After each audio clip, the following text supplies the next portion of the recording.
Le jour n'est guère levé et déjà nous sommes sur le pied de guerre.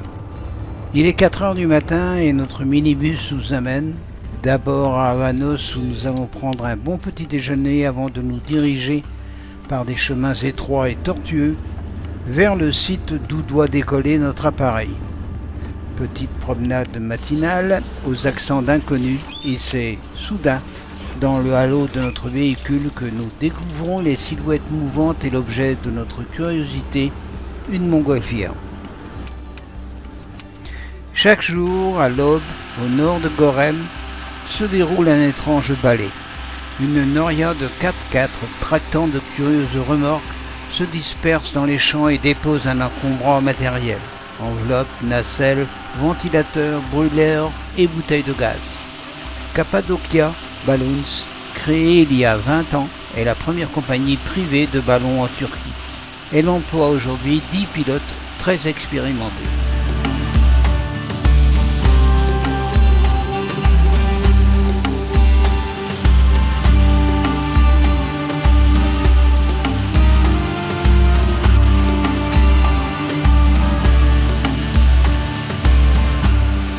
Pour l'heure, les responsables préparent le décollage. D'abord, de gros ventilateurs propulsent de l'air froid avant qu'un puissant canon à air chaud ne commence à réchauffer cette atmosphère et, par la même occasion, à redresser d'abord le ballon lui-même, puis la nacelle. Ainsi, lorsque celle-ci sera à l'horizontale, nous pourrons embarquer à l'aide de petits marchepieds creusés dans la nacelle elle-même, rattachés au ballon évidemment et retenus au sol par des employés. D'ailleurs, l'un d'eux nous souhaitera bon voyage avec le sourire.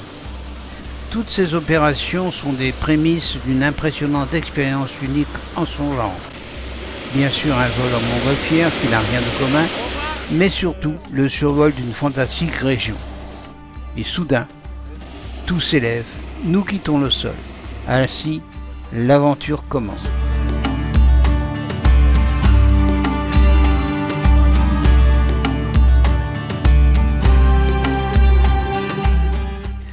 Dans un silence matinal, juste interrompu de temps en temps par le souffle du brûleur, la montgolfière s'élève tout doucement dans les airs et en quelques minutes, le parc naturel de Gorem et ses célèbres vallées se dévoilent.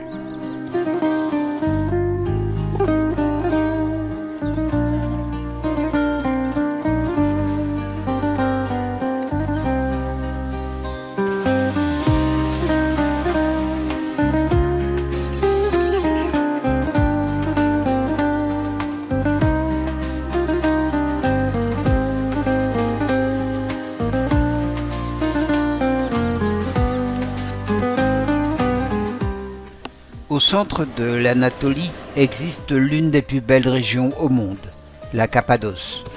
Elle a été habitée par les Hittites, les Romains, les Byzantins et a servi de refuge aux premiers chrétiens.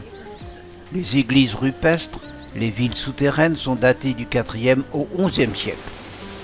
Le vent et le temps ont érodé les roches volcaniques tendres, laissant un paysage étonnant formé d'étranges colonnes en forme de champignons appelées cheminées de fées. Certaines sont encore habitées.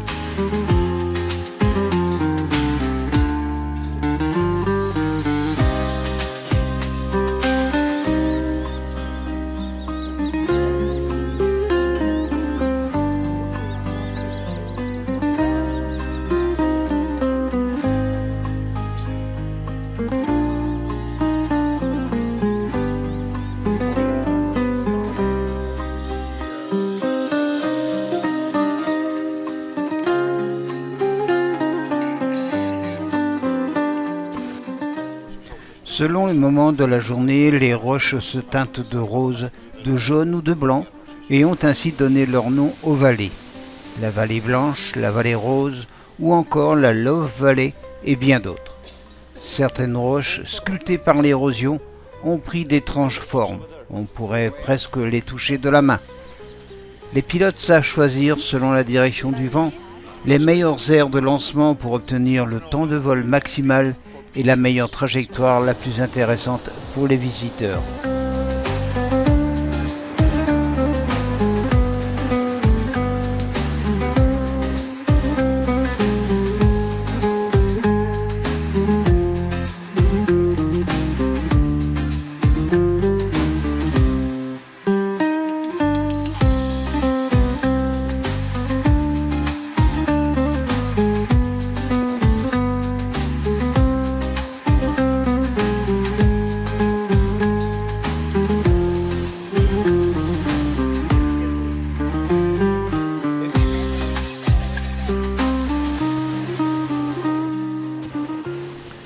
Et autour de nous, le spectacle est grandiose.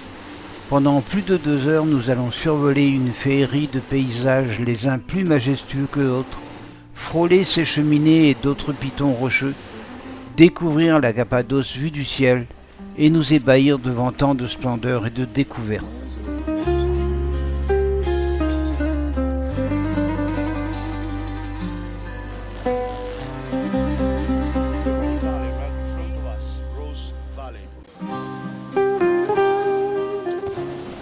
Notre pilote, très aguerri, est attentif à la manipulation de ses commandes en liaison avec d'autres aérostiers, car nous sommes des dizaines voire des centaines d'appareils en vol entre 200 et 1000 mètres d'altitude. En contrôlant la température à l'intérieur du ballon et en utilisant les courants atmosphériques différents, le ballon explore les vallées encaissées et approche au plus près des roches de tuf. Le territoire que nous couvrons regroupe plusieurs vallées.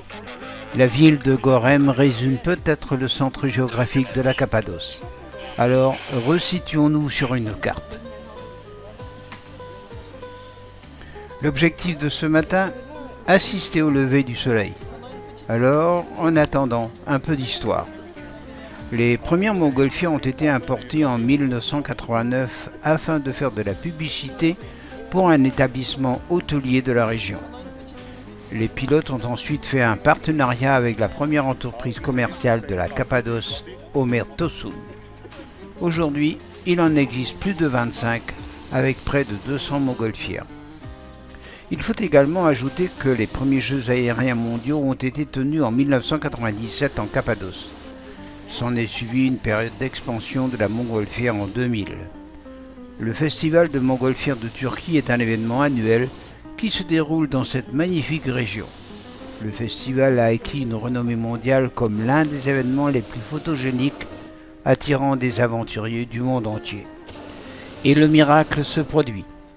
Mais il n'est nul besoin d'être aventurier pour vivre avec ces ballons colorés dans le ciel, cette atmosphère animée en contrebas et ces paysages féeriques dans toutes les directions. Ces formations rocheuses étonnantes, ces anciennes grottes pour certaines encore habitées, ces petites villes et ces vallées pittoresques nous offrent un autre monde à portée des yeux. Alors, laissons-nous porter.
La magie d'un vol en montgolfière se décrit comme une parenthèse enchantée, un rêve éveillé offrant une sensation de flottement paisible et une liberté totale au-dessus du monde.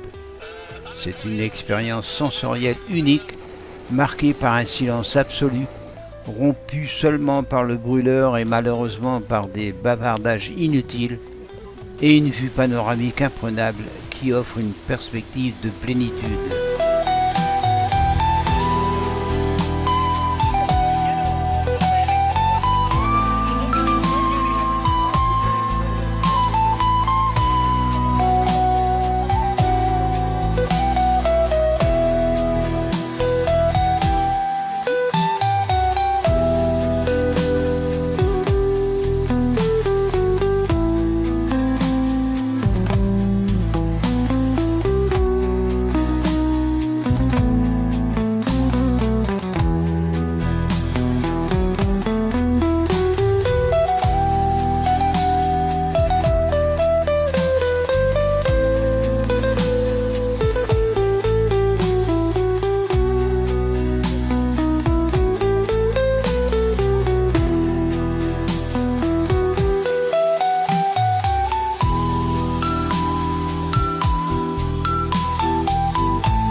Si toutes les bonnes choses ont une fin, nous approcherons de notre site d'atterrissage. Ici, notre pilote va réussir ce qui est sans doute un exploit, poser la nacelle directement sur sa remorque avec l'aide des employés qui tiennent les cordages. Le ballon, quant à lui, s'étale lentement sur la végétation de l'endroit. Et comme pour un dernier souvenir, les passagers sont invités à écraser la toile pour la vider totalement de son air avant qu'elle ne soit pliée.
De plus, comme le veut la tradition des vols en ballon, une coupe de pétillant originaire, cette fois de Chalon-sur-Saône, nous est servie à notre arrivée sur Terre pour graver à tout jamais ces images dans nos mémoires.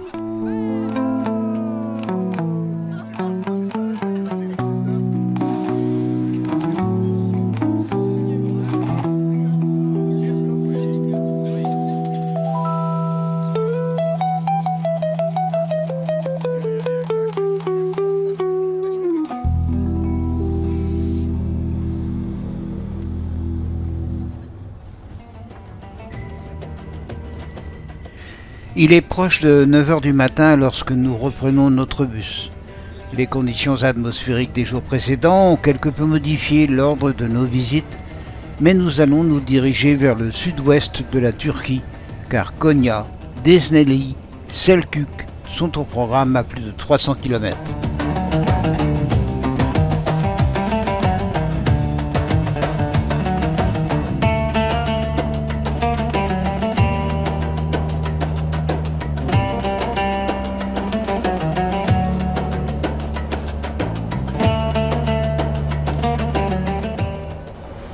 Après Istanbul, Ankara, Avanos, nous quittons la Cappadoce pour rejoindre Konya.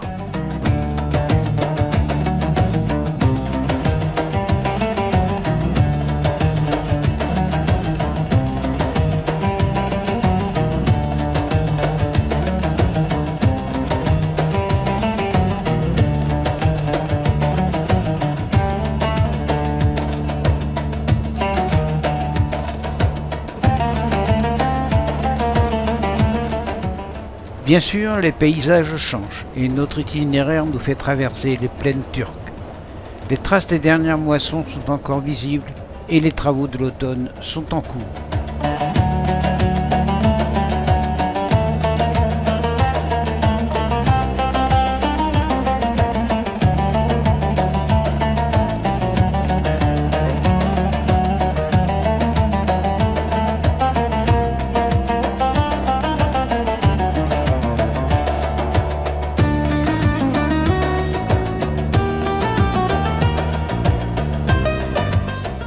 Ici, l'usine de Konya Şeker, située dans la petite ville de Kumra, à proximité de Konya. Elle est la plus grande usine de sucre de Turquie, s'étend sur 260 hectares et compte 27 lignes de production. Au cours des dernières années, elle a doublé sa production annuelle pour atteindre 435 500 tonnes de sucre. La proximité de Konya nous oblige à parler de cette ville. Située au sud de la région de l'Anatolie centrale, placée au milieu de la péninsule anatolienne reliant l'Asie et l'Europe, avec une position stratégique au carrefour des axes nord-sud et est-ouest de l'Anatolie, Konya est la plus grande ville de la Turquie avec plus de 38 000 km², une population de 2 200 000 habitants. Sans rentrer dans le détail, Konya est parmi les villes les plus importantes de la Turquie en matière économique dans les domaines de l'agriculture, de l'industrie et du commerce.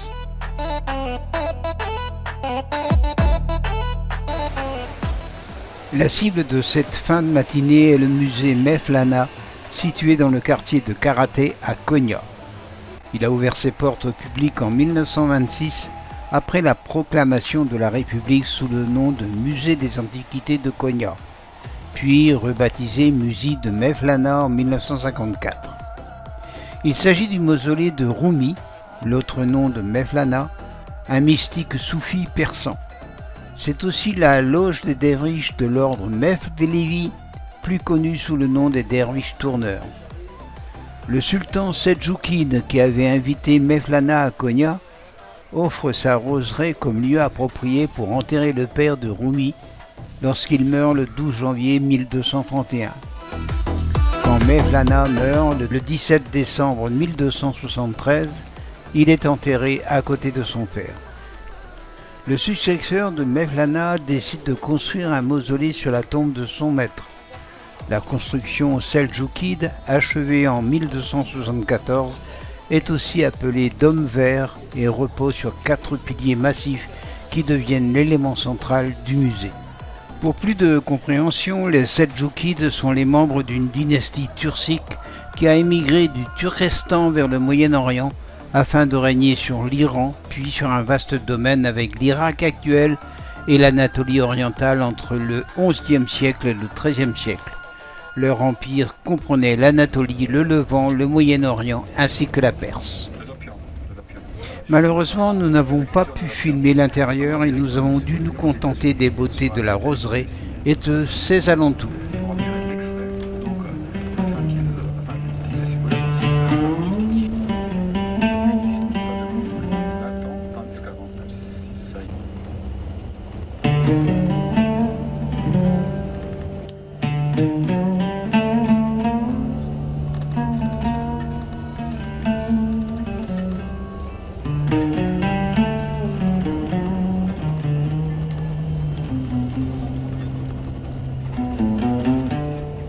Et pour en finir avec l'agriculture de ce pays. La Turquie est riche en diversité agricole en raison de son climat et de sa géographie variée. Ces régions contribuent massivement à la production agricole de la Turquie, chacune offrant des produits spécifiques en raison de leurs conditions climatiques et géographiques singulières. La force du secteur agricole s'explique également par une main-d'œuvre dynamique, jeune et qualifiée, ainsi que par de fortes incitations du gouvernement. L'infrastructure industrielle et commerciale est très développée et grâce à l'accès facile aux marchés régionaux, la plupart des géants mondiaux de l'agroalimentaire sont présents en Turquie et y exercent des activités importantes. Il ne faut pas oublier que ce pays est géographiquement situé au milieu de l'Asie et de l'Europe et offre des possibilités de transport vers le Moyen-Orient et les anciens pays soviétiques.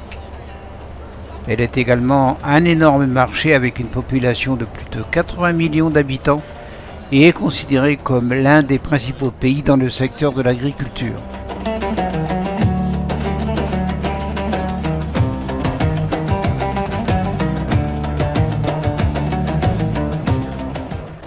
Si ce matin nous avons assisté au lever du soleil, ce soir, son coucher nous rappelle que la journée fut belle.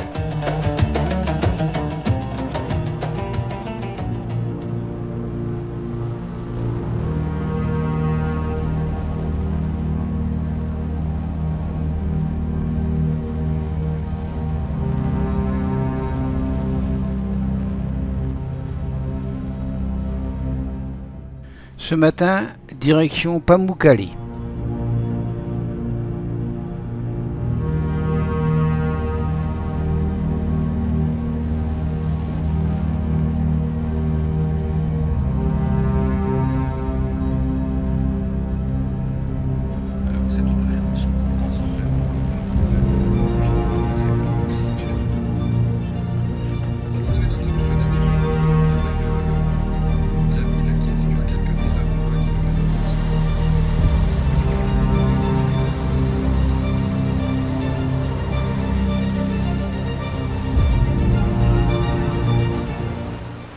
D'abord un parc naturel et la découverte des lits blancs de rivière, et puis ces collines tout aussi blanches que l'on dirait du coton et qui ont donné ce surnom à la zone, Château de Coton.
Et puis ces étalages de bijoux et de quartz magnifiques, avec ces améthystes dont la particularité est la teinte violette, résultant de la présence de traces de fer.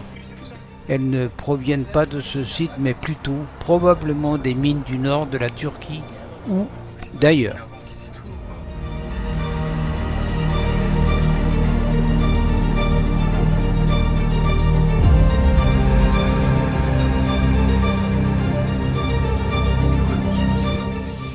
L'entrée du parc est proche et regroupe l'accès aux deux sites, les Thermes et Hierapolis.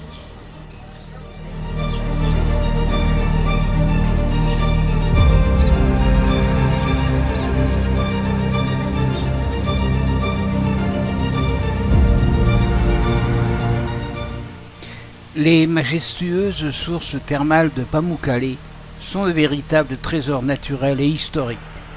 Formant de spectaculaires terrasses de travertin blanc, ces sources ont été prisées depuis l'Antiquité pour leurs vertus curatives, qui offrent un patrimoine étonnant et très bien préservé grâce aux efforts réalisés en liaison avec l'UNESCO.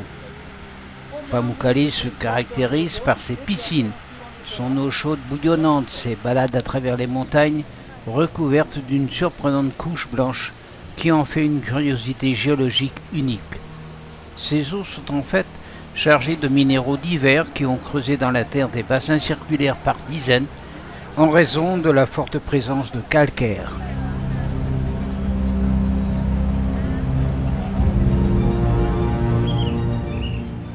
Pamukkale est une curiosité géologique extraordinaire, entièrement fabriquée par les eaux chaudes qui s'écoulent des entrailles de la montagne et, en libérant le dioxyde de carbone, fait précipiter le carbonate de calcium qu'elle contient. Certaines sources ont une température de plus de 45 degrés et sont saturées de sels minéraux qui, lors de l'évaporation de l'eau, se déposent et se pétrifient sur le flanc de la colline. De loin, Le spectacle est étonnant tant on croirait qu'il s'agit de petites banquises, de surfaces gelées improbables dans une zone essentiellement marquée par des paysages arides brûlés par les températures très chaudes, surtout en été. Une fois à l'intérieur du site, le rituel des visiteurs venus du monde entier et surtout d'Europe de l'Est, d'Allemagne, de France et de Russie, mais aussi du Japon ou de Chine aujourd'hui, est de parcourir les piscines pour apprécier le bain de pied. Intégrés au site de l'ancienne Hiérapolis, leur importance culturelle est indéniable. Aujourd'hui, cette merveille figure parmi les attractions touristiques les plus populaires.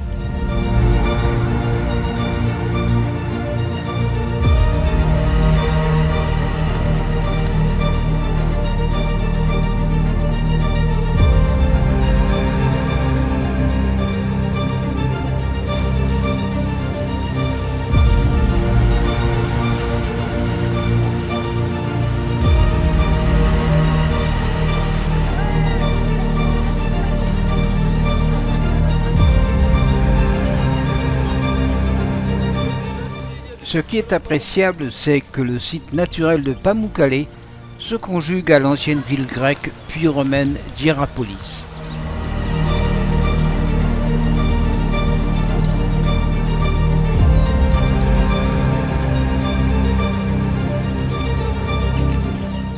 Fondée au IIe siècle avant Jésus-Christ par Eumène II, roi de Pergame de la dynastie des Attalides, la cité antique de Hiérapolis se trouve au sommet de la butte de Pamukkale, dominant la plaine de 70 mètres à 15 km de la ville de Denizli.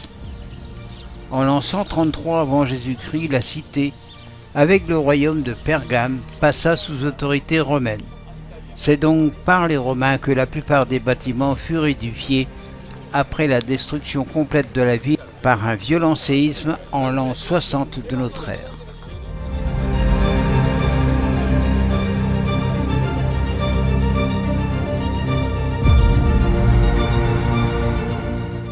Au début du 7e siècle, la ville fut dévastée par les armées persanes et par un tremblement de terre.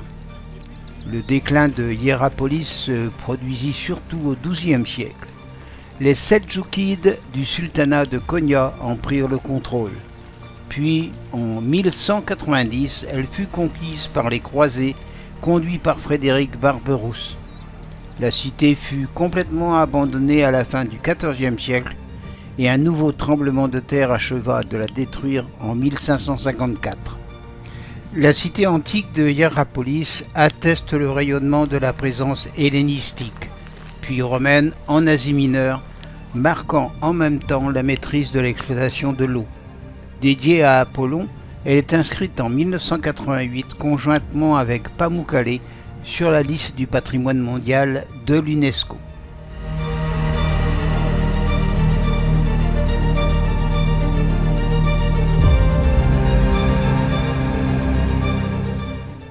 Et pour terminer, une petite comparaison avec nos escargots de Bourgogne.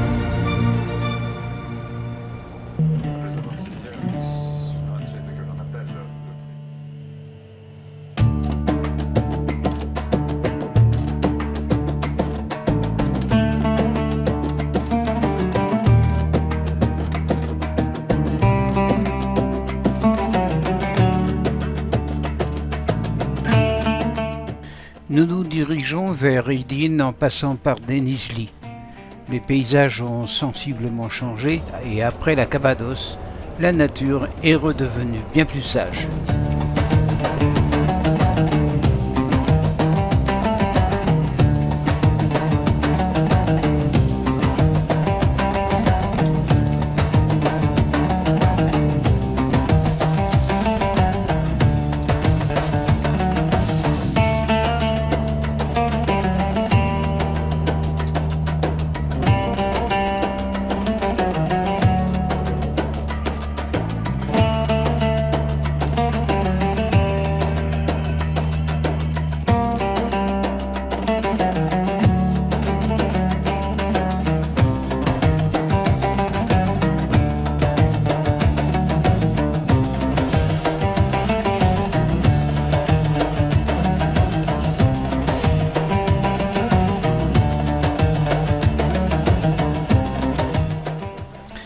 Notre arrêt au restaurant Altinuc sera aussi une expérience particulière.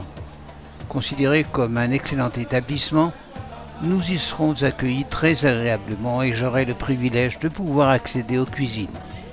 Pourquoi ? Parce que la curiosité l'emporte pour pouvoir regarder les cuisiniers fabriquer de toutes pièces le fameux paid ou pid, ce pain plat turc à la viande hachée. Il s'agit d'une spécialité composée d'une base de pain, farine, sel, sucre et levure, sur laquelle vient s'ajouter une riche composition de viande hachée, oignons, poivrons, tomates, ail, sel, poivre, paprika, cumin, etc.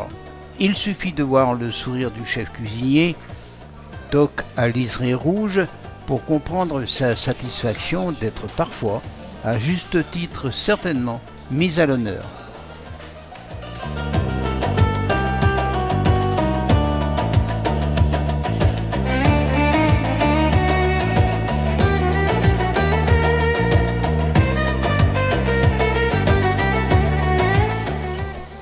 La salle à manger, joliment décorée, agrémentera notre passage et la dégustation d'une magnifique truite, plutôt saumonée, qui précédera le dessert.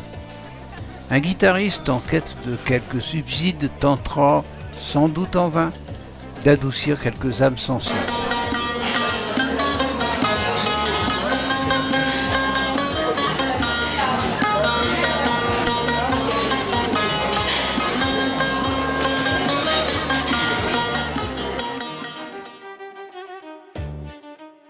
Quelques kilomètres nous séparent de notre prochaine étape où l'histoire, avec un grand H, a posé son empreinte bien avant notre ère.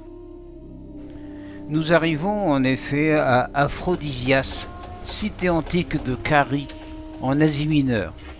Ce site archéologique est situé près du village de Gers, à environ 230 km d'Izmir.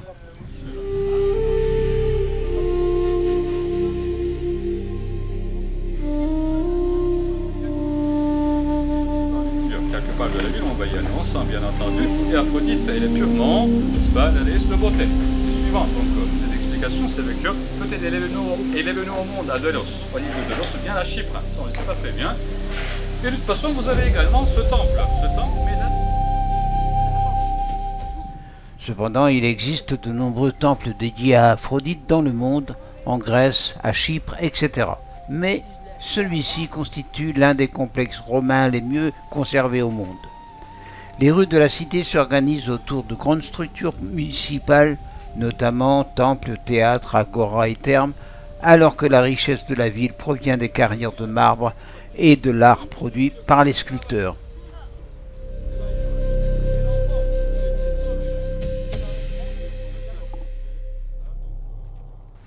Le théâtre romain, construit dans la seconde moitié du 1er siècle avant Jésus-Christ, sur le versant oriental de l'acropole, fut dédié à Aphrodite et aux habitants de la ville par un ancien esclave d'Octave et pouvait accueillir jusqu'à 8000 personnes, quelles que soient leurs conditions.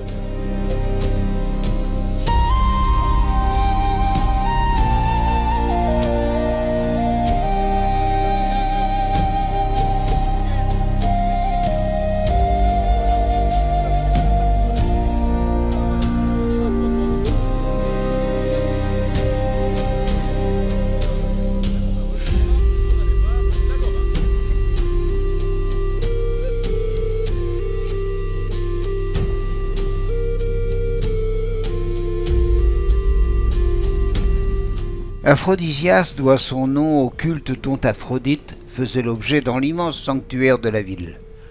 Ces temples d'Aphrodite représentent d'importants lieux de culte et de célébration dans le monde grec antique.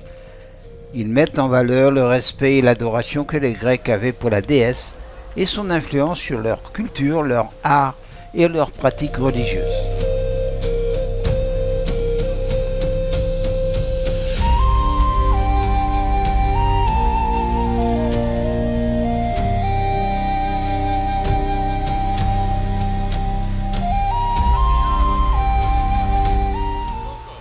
Les thermes d'Adrien furent construits entre 117 et 138 après Jésus-Christ. Le bâtiment de marbre était alimenté en eau chaude grâce à un système de tuyauterie dans le sous-sol. Les thermes abritaient des bains et étaient accessibles à toutes les couches de la population. On y venait pour se laver, mais aussi pour se détendre et parler affaires.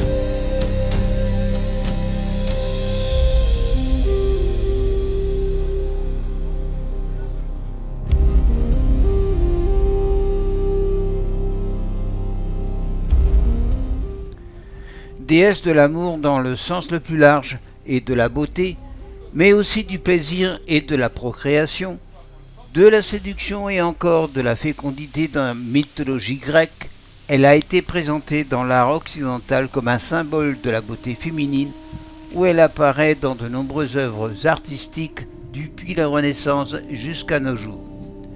Dans la religion romaine, son équivalent est Vénus.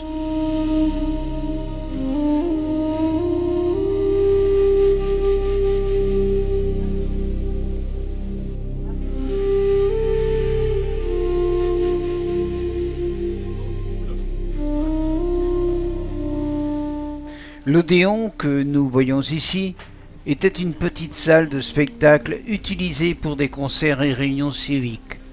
Cependant, il était plutôt réservé aux habitants aisés et aux hauts personnages de la ville. Le temple d'Aphrodite a été construit aux environs du 1er siècle avant Jésus-Christ, puis transformé en basilique au 5e siècle après Jésus-Christ. Il ne reste aujourd'hui que 14 colonnes des 40 colonnes initiales.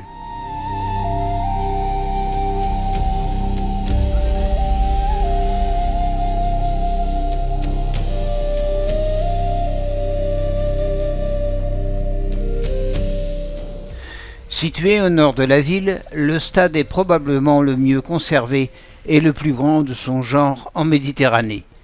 Il mesure 262 mètres de long et 59 mètres de large, avec 22 rangées de sièges. Il peut accueillir 30 000 spectateurs. Ses extrémités légèrement convexes lui confèrent une forme elliptique permettant aux spectateurs assis dans cette partie du stade de ne pas gêner la vue et de pouvoir admirer l'ensemble de l'arène. Conçu initialement pour les compétitions athlétiques, le stade a vu sa partie orientale, endommagée par le tremblement de terre du 7e siècle, être utilisé pour des jeux, des cirques, des spectacles d'animaux sauvages et des combats de gladiateurs. L'un des édifices les plus célèbres est le tétrapylon qui se traduit par 4 portes en grec, qui constituait l'accès au sanctuaire d'Aphrodite et fait également que la cité antique remporte tant de succès. Il s'agit d'une porte gigantesque construite en marbre blanc sous le règne d'Adrien au second siècle.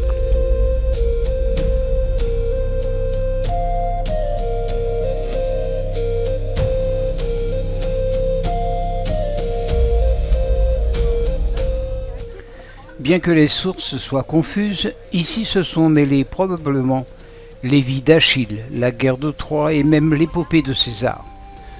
Peut-être peut-on encore imaginer la vie au cœur de cette cité de la Grèce antique, tant elle devait être d'une beauté architecturale éblouissante et d'une activité sociale et religieuse hors du commun.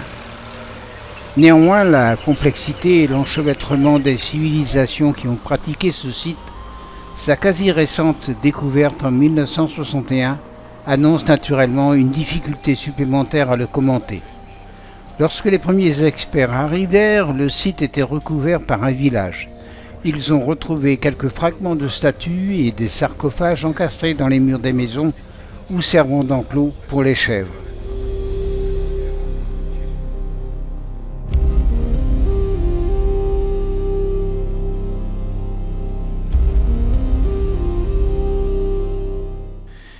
Nous n'aurons guère le temps de flâner. Un défilé de haute couture basé sur le cuir nous attend à côté de Sekük sur la route d'Izmir.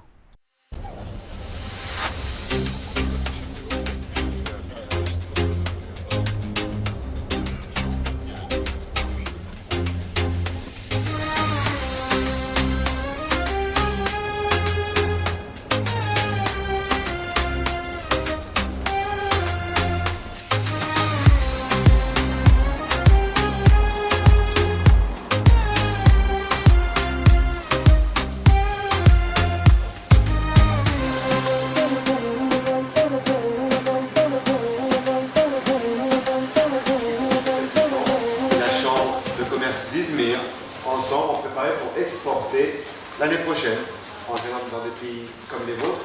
Et grâce à ça, vous allez pouvoir découvrir une très très belle matière qu'on appelle le peluria. Peluria, ça veut dire la soie de la peau.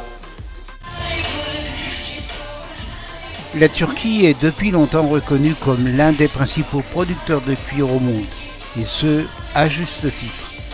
Forte d'une longue tradition dans cette industrie et d'un engagement indéfectible envers la qualité, elle s'est imposée comme un leader mondial de la production du cuir.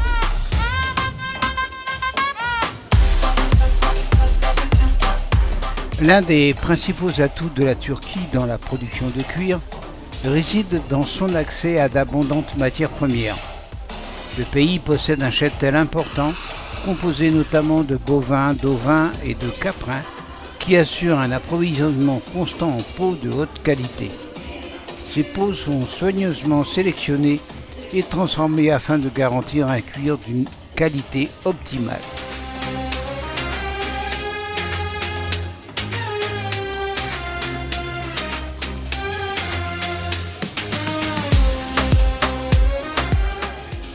Et puis vient s'ajouter un autre élément. Les artisans turcs de cuir sont réputés pour leur savoir-faire exceptionnel et leur souci du détail. Le pays possède une longue tradition de travail du cuir où les compétences et les techniques se transmettent de génération en génération. Les artisans turcs sont fiers de leur travail et s'efforcent de créer des produits en cuir à la fois beaux, résistants et durables.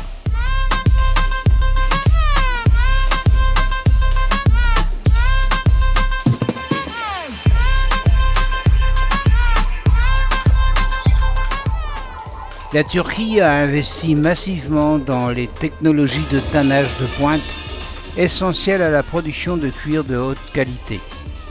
Les méthodes de tannage modernes garantissent un traitement optimal du cuir pour un produit doux, souple et résistant à l'usure. Ces techniques avancées offrent également une plus grande personnalisation avec un large choix de finitions et de couleurs. Un autre facteur qui distingue la Turquie comme producteur de cuir de premier plan est son engagement envers un contrôle de qualité rigoureux. Les fabricants de cuir turcs respectent les normes et des réglementations strictes afin de garantir que chaque pièce de cuir réponde aux plus hauts standards de qualité. Cette attention portée aux détails de cet engagement envers l'excellence ont valu à la Turquie une réputation de producteur de cuir d'une qualité exceptionnelle.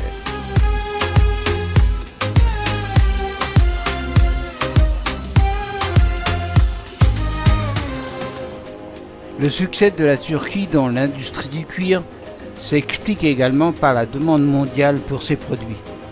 Le cuir turc est très recherché par les créateurs de mode, les fabricants de meubles et les constructeurs automobiles du monde entier. La capacité du pays à satisfaire cette demande tout en maintenant des normes de qualité élevées a consolidé sa position de leader sur le marché mondial du cuir.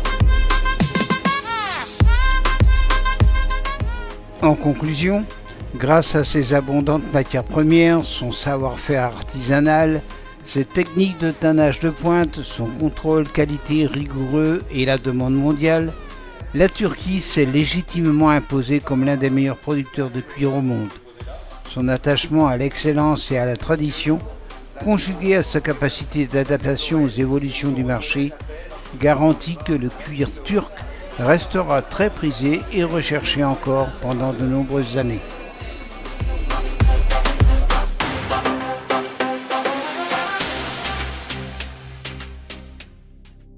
Éphèse est une ancienne ville et un actuel site archéologique de la province d'Izmir.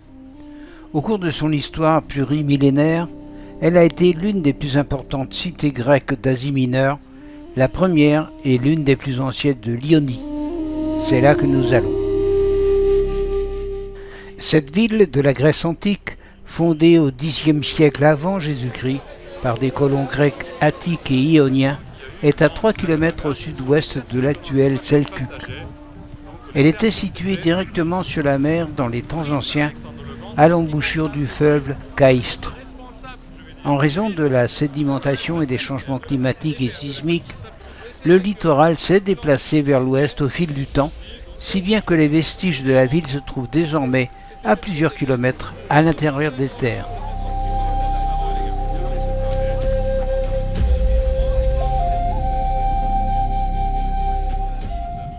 Ici aussi, l'histoire et le temps se sont chargés d'apporter les marques de chaque civilisation. Si les recherches et fouilles se poursuivent, de nombreux sites comportent de bon nombre d'hypothèses et parfois même d'incertitudes. Les vestiges mis à jour reflètent des siècles d'histoire, de la Grèce classique à l'Empire romain, époque où la cité était le carrefour du commerce en Méditerranée, à l'avènement du christianisme. Depuis plus de 2 millénaires, Éphèse se dresse ici, immobile et pourtant souveraine. Cité des empires, témoin des croyances, carrefour des peuples, elle demeure l'un des plus grands héritages de la civilisation antique.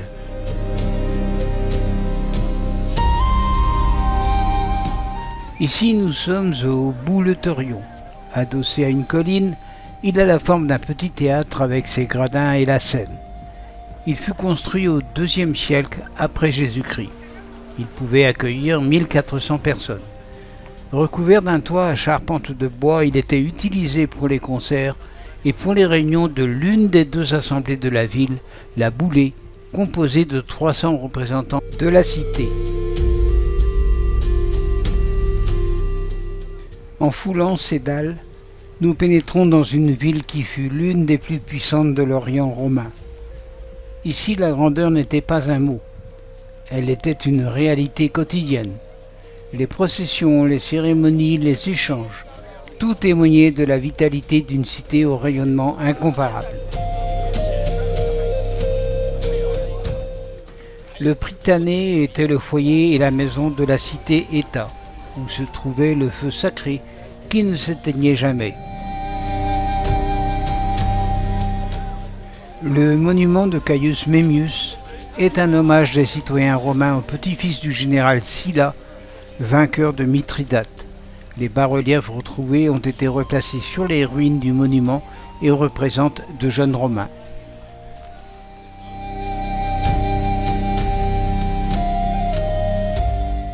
Ici, le temple de Domitien est le premier temple de la ville autorisé à porter le nom d'un empereur. Le culte de Domitien, qui se comparait à Jupiter, y fut célébré jusqu'à son assassinat.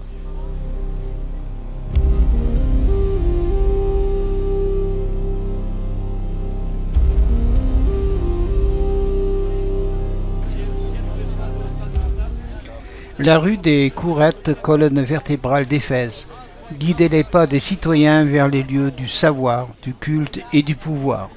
Ces colonnes, ces façades sculptées, ces marches usées racontent encore l'ordre, la discipline et l'ambition d'un peuple qui voulait inscrire son nom dans la pierre.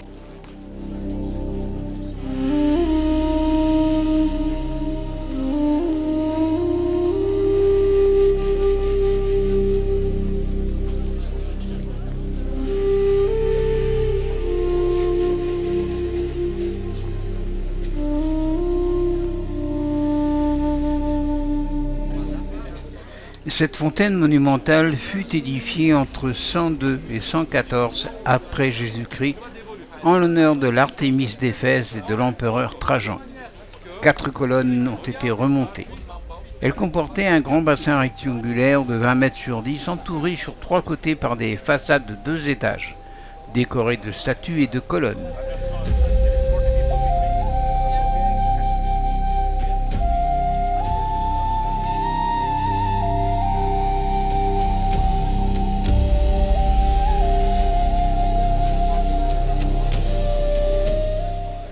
Le temple d'Adrien, avec son fronton délicatement ouvragé, rappelle l'importance du culte impérial. Derrière ces reliefs, c'est toute la mythologie fondatrice d'Éphèse qui se déploie, comme un récit sacré destiné à légitimer la cité de ses protecteurs.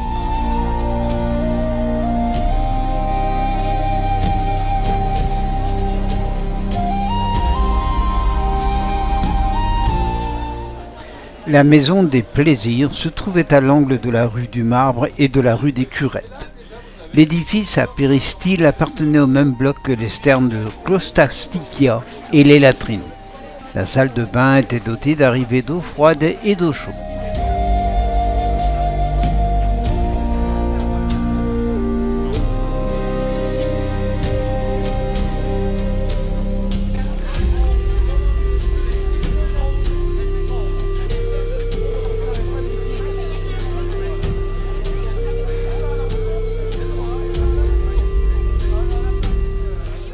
Puis se dresse la bibliothèque de Celsus, monument emblématique d'Éphèse. Érigée en hommage à son gouverneur romain, elle abritait des milliers de rouleaux et servait de mausolée à son fondateur. Sa façade, chef-d'œuvre d'équilibre et de maîtrise, demeure l'un des symboles les plus éclatants de l'intelligence humaine. Éphèse n'est plus qu'un silence de marbre et de poussière. Et s'il est vrai qu'elle n'est plus qu'un ensemble de ruines, chaque pierre, chaque colonne, chaque ombre ou encore à travers ces colonnes brisées, ces rues silencieuses et ces façades toujours debout, elles nous parlent encore. Elles nous rappellent la grandeur d'une civilisation qui a forgé notre histoire et l'éphémère beauté des œuvres humaines. Elle est un héritage, un témoignage de la grandeur humaine, de sa créativité, de sa foi, de son ambition. À travers ces ruines, elles nous rappellent que les civilisations passent, mais que leurs œuvres, lorsqu'elles sont portées par la beauté et la connaissance, traversent les siècles.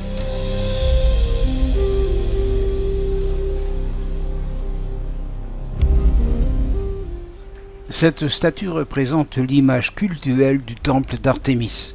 À l'origine, l'œuvre était en ébène, couverte de riches vêtements et de bijoux, périodiquement renouvelés par le biais de cérémonies complexes.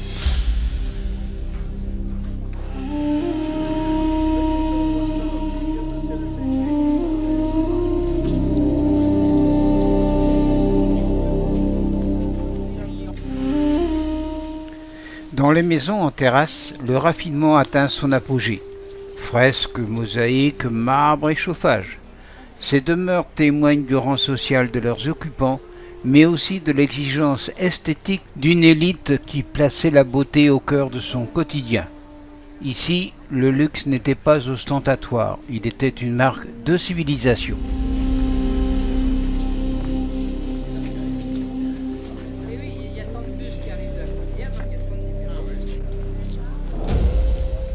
Le Grand Théâtre, vaste amphithéâtre de 25 000 places, dominait la vie publique. Ici, les voix des orateurs, les chants des acteurs, les décisions des autorités résonnaient sous le regard du peuple. Ce lieu n'était pas seulement un espace de spectacle, il était le cœur civique d'Éphèse.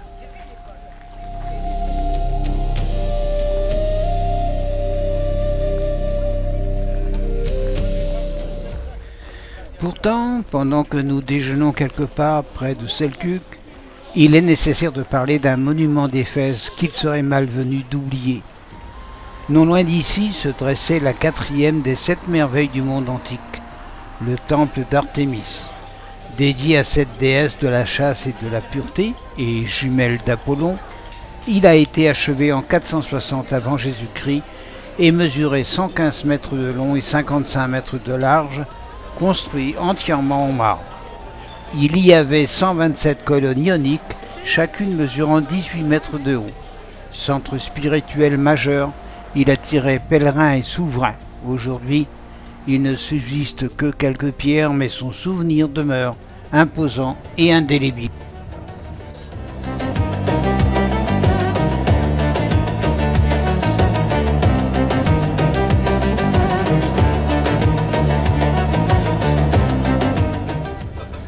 Cette fois, la route nous mène vers les montagnes et ses paysages d'altitude.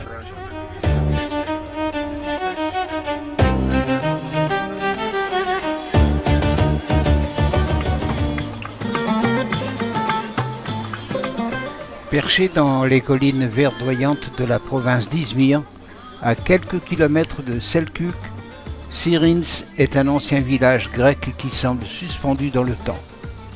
Il est aujourd'hui réputé pour son cadre bucolique, son architecture préservée et ses productions locales. Le village prospère grâce à la culture bien sûr, notamment la culture des olives, des pêches et de la vigne, avec sa fabrication de vin, mais aussi grâce au tourisme. on comprend mieux d'où vient la réputation du village et l'origine des produits qui se vendent ici.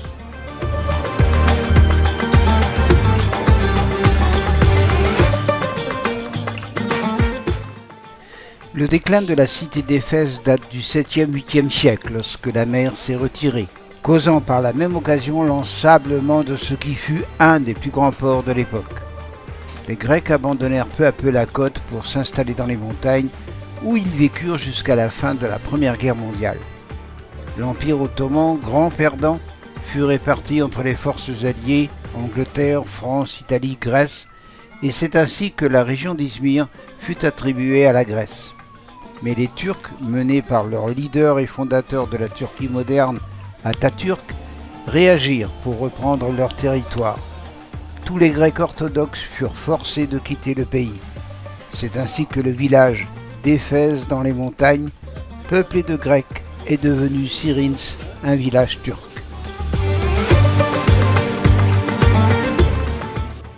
Ces ruelles pavées, bordées de maisons ottomanes traditionnelles aux murs blancs et aux toits de tuiles rouges, offrent une atmosphère paisible et témoignent d'un riche passé. Plusieurs de ces demeures historiques ont été restaurées et transformées en hôtels de charme ou en pensions. Le centre du village, où la circulation automobile est restreinte, invite à la flânerie.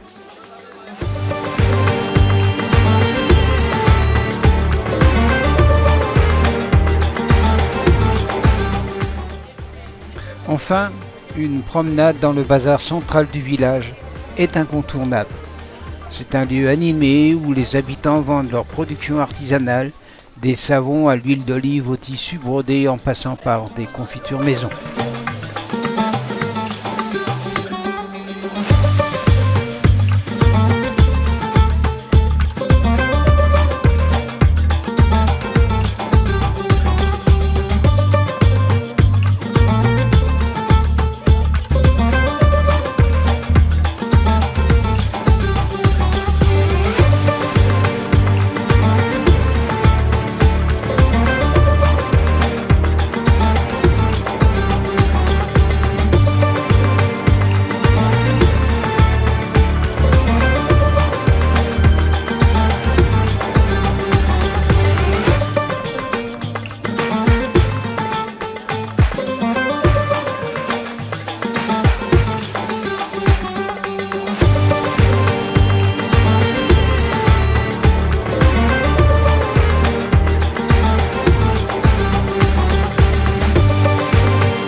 Sirins est également connu pour sa population mixte de Turcs et de Grecs, ce qui lui confère une atmosphère unique et une riche histoire culturelle. Le village a conservé son charme traditionnel et offre une évasion tranquille, hors de l'agitation des zones touristiques. Bien que le nombre de bus laisserait penser le contraire.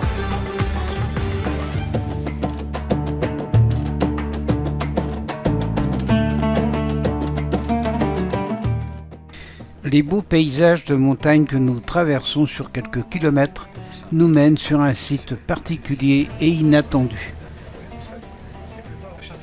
En effet, la maison de la Vierge Marie est un sanctuaire chrétien et musulman, proche d'Éphèse et de Selkut. Une tradition assyrienne jacobite raconte que Marie fut emmenée en ce lieu par Jean l'évangéliste après la crucifixion du Christ, fuyant la persécution à Jérusalem.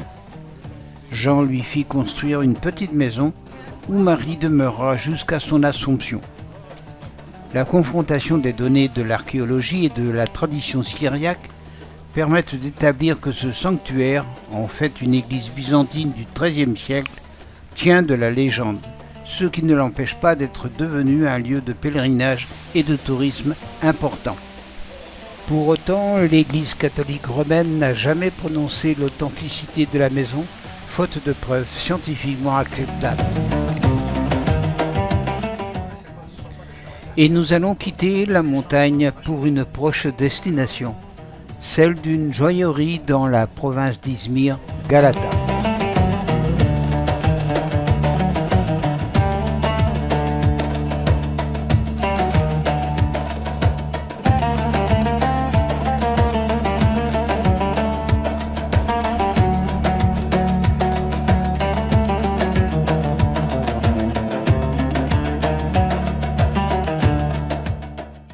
Ces 10 dernières années, les exportations de produits de joaillerie fabriqués à partir de métaux précieux ont considérablement augmenté en Turquie. Cette hausse a permis au pays de figurer parmi les leaders mondiaux de l'industrie. La Turquie a une capacité de production totale annuelle de 400 tonnes d'or et 200 tonnes d'argent. Et aujourd'hui, le secteur compte plus de 50 entreprises majeures employant entre 200 et 1500 travailleurs qualifiés. C'est une industrie énorme parmi les industries manufacturières turques et elle emploie actuellement environ 250 000 personnes. Le travail est manuel, le système, c'est ça. Si c'est mécanique, la machine, les fabriques, c'est pas comme. Manuellement, les sections sont différentes. Ce que nous faisons, il y a la section où travaillent les orfèvres, la section où travaillent les polisseurs, la section où travaillent les sartisseurs, ouais, sont des métiers cassés. C'est un travail qui, malheureusement, ne pardonne pas l'erreur. Et c'est la raison pour laquelle, c'est un peu, ça fait sourire les gens, mais en réalité, c'est la vérité. C'est le seul métier au monde où les novices apprennent le travail sur la pierre la plus chère.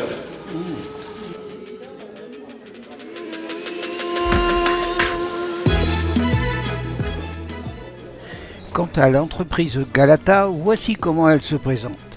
Chez Galata Quality, nous sommes bien plus qu'une simple bijouterie. Nous sommes les gardiens de l'élégance et du savoir-faire turc. Fort d'un héritage séculaire, nos artisans façonnent chaque pièce avec minutie, l'imprégnant de la richesse de la culture turque. Nos bijoux ne sont pas de simples accessoires. Ils racontent une histoire, préservent un souvenir, incarnent une beauté intemporelle.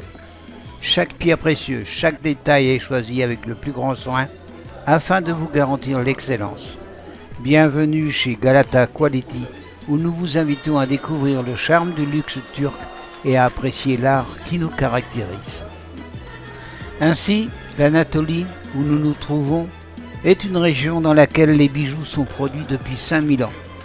En effet, c'est en Anatolie que l'or a été raffiné pour la première fois et c'est aussi là que les premières pièces ont été frappées. Aujourd'hui, l'industrie turque des bijoux en or et autres reflète ce riche héritage culturel combiné avec les dernières technologies, un savoir-faire remarquable et une conception moderne.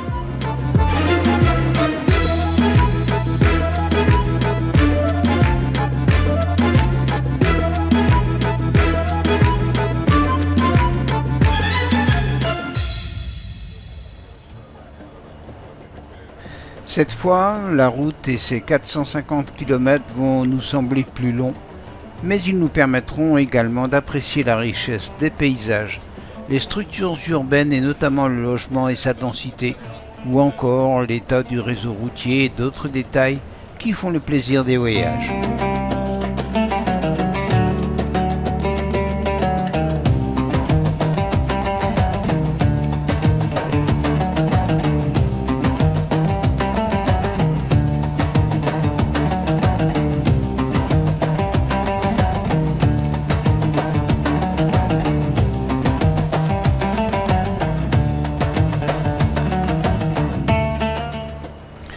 De fait, nous remontons vers le nord pour retrouver la mer Égée et notre future destination, Bergame.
Et voici Bergame.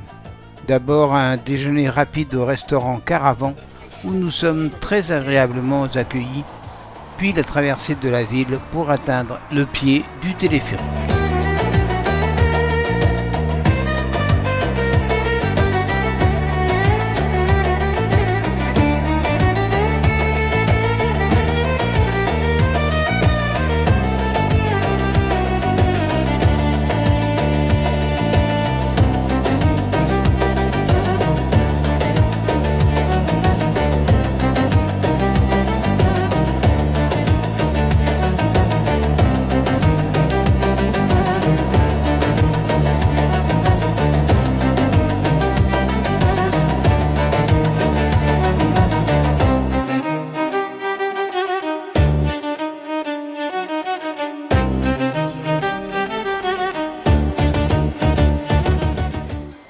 Pendant les quelques minutes de montée, nous allons dominer la ville avec une vue exceptionnelle avant de nous retrouver sur le site d'Acropolis.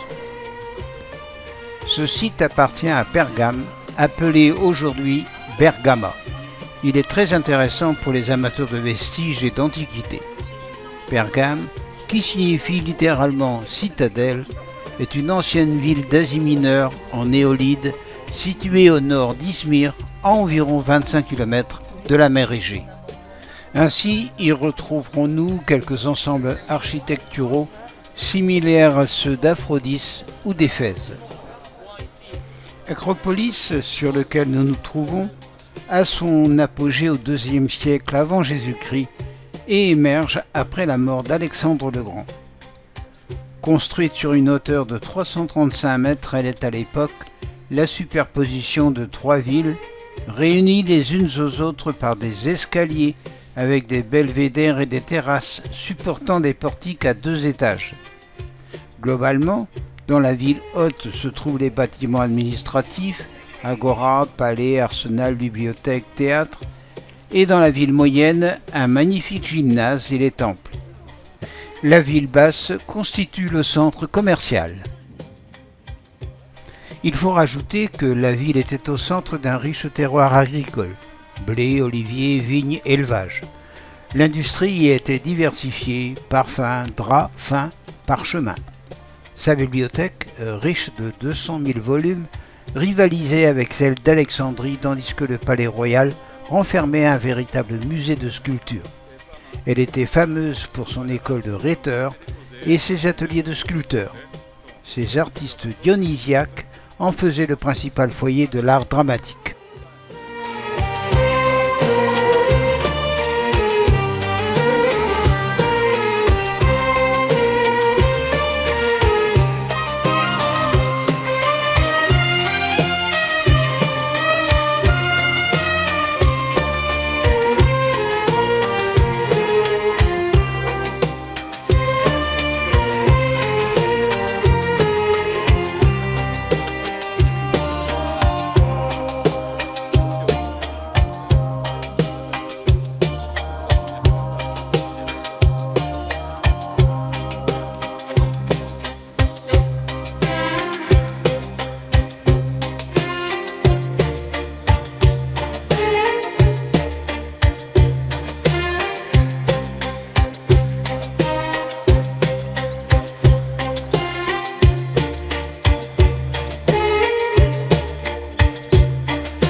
Un des lieux les plus intéressants du site, le temple de Trajan, est situé au point culminant de l'acropole. Érigé en l'honneur de cet empereur romain, ce temple était un superbe exemple d'architecture romaine de l'époque.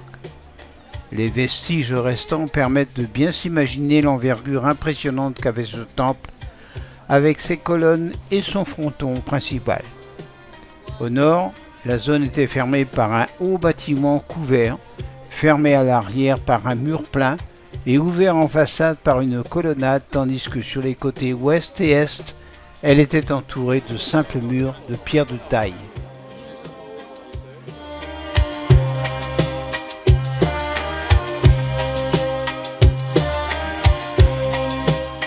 Depuis le temple, on peut profiter d'une vue panoramique sur tous les environs de l'acropole mais surtout découvrir un autre monument, le théâtre de Pergame. Un des théâtres les plus atypiques que l'on ait vu en Turquie. Il semble littéralement se précipiter dans le vide. Avec ses places creusées directement dans le flanc de la montagne, il est l'un des plus raides du monde antique datant de la période hellénistique. Il pouvait accueillir environ 10 000 spectateurs sur 78 rangées de gradins. D'une hauteur de 36 mètres, c'est le plus abrupt de tous les théâtres antiques. L'ensemble des gradins est divisé horizontalement par 2 allées et verticalement par des escaliers de 0,75 m de large en 7 secteurs dans la partie basse et 6 dans les parties du milieu et du haut. Autrefois, un mur de scène déplaçable faisait dos au vide. Aujourd'hui, on y a une superbe vue sur la vallée de Pergame.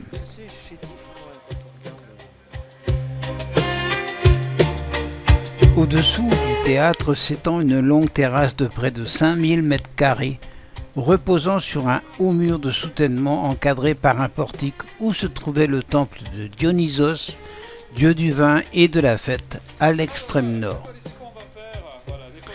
Tout proche, le sanctuaire d'Asclépios, le dieu guérisseur, se trouve adossé à la colline.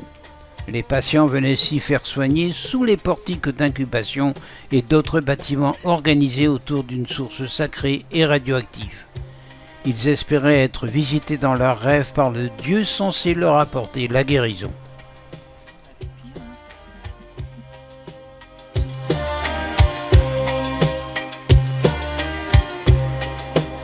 Le temps de descendre et nous voici dans la ville basse. La basilique rouge est un temple romain monumental dont les ruines imposantes en briques rouges dominent le centre historique de la ville actuelle de Pergame. Le temple a probablement été construit du temps d'Adrien pour le culte des dieux égyptiens. Situé au pied de l'acropole de Pergame, ce grand bâtiment d'une surface de 60 mètres sur 26 et de plus de 20 mètres de haut est précédé d'une vaste esplanade rectangulaire.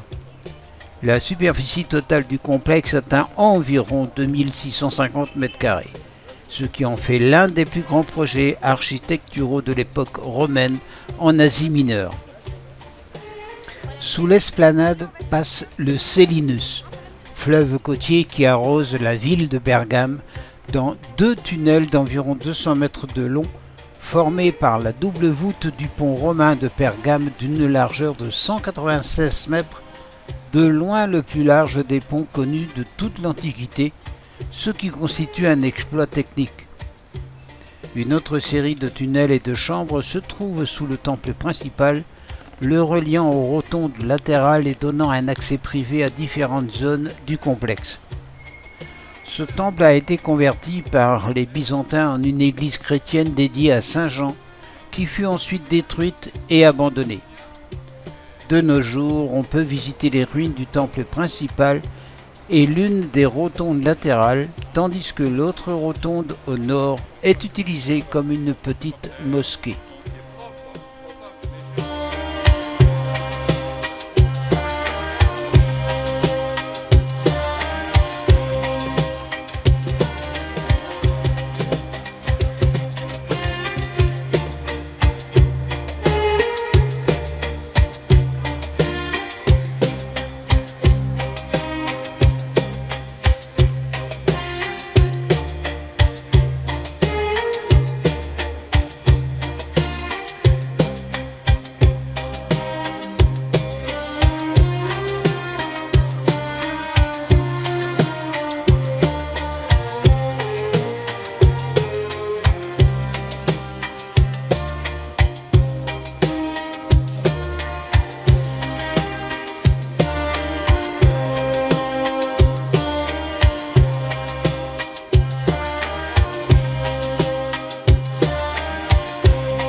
Une nuit tranquille à Bandirma et ce matin, nous prenons la direction de Bursa.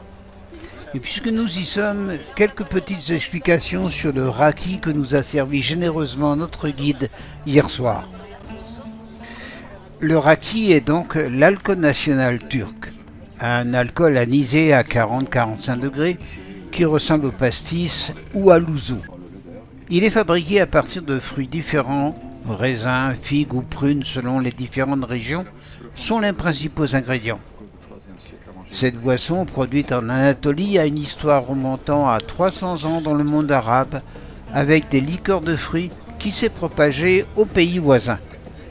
Avec l'ajout de l'anis à la fin du XIXe siècle pour en alléger le goût, le raki a pris sa caractéristique turque et représente l'alcool de table par excellence en Turquie. Bursa, nous y voilà. Bursa est une grande ville du nord-ouest de la Turquie, située dans une région montagneuse de basse altitude sur les contreforts du mont Uludağ qui culmine à environ 2500 mètres près de la mer de Marmara.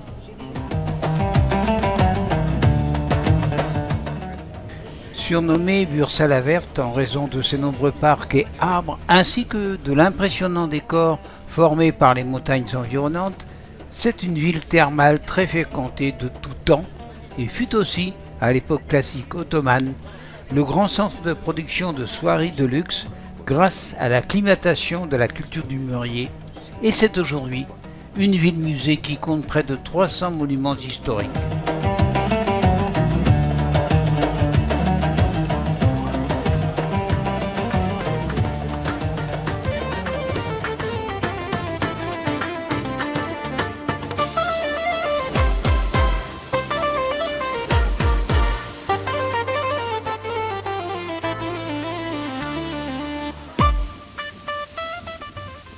Et c'est ainsi que nous allons visiter l'un de ces monuments, la mosquée verte. L'extraordinaire complexe édifié entre 1419 et 1424 sur les ordres du sultan Mehmed Çelebi constitue un phénomène unique dans l'histoire de l'architecture ottomane. C'est une étape importante en ce qui concerne le décor architectural de la mosquée, sans réel précédent en Anatolie, ce décor resta en quelque sorte isolé car très rapidement remplacé par des techniques nouvelles qui, elles, perdurent depuis des siècles.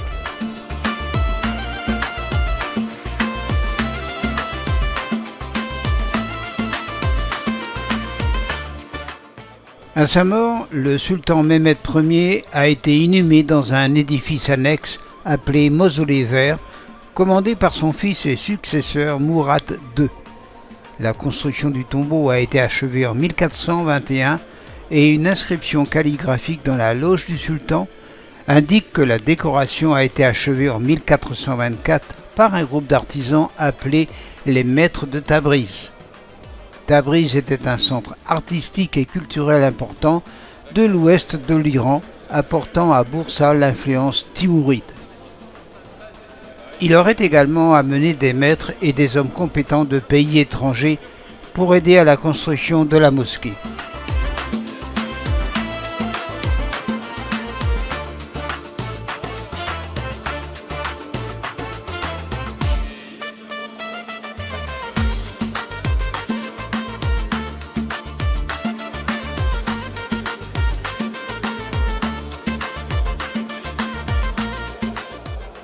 Et pour terminer avec Bursa, aujourd'hui encore, la ville reste un éminent centre de production de soie naturelle avec 1 million de mètres de tissu par an. En dehors de l'industrie textile, la ville, au fil du temps, a développé des industries variées comme la coutellerie et l'industrie automobile. Renault, Fiat et Peugeot y sont présents et est également devenue une importante destination touristique avec le domaine skiable du massif du mont Uludağ ainsi qu'un centre de thermalisme.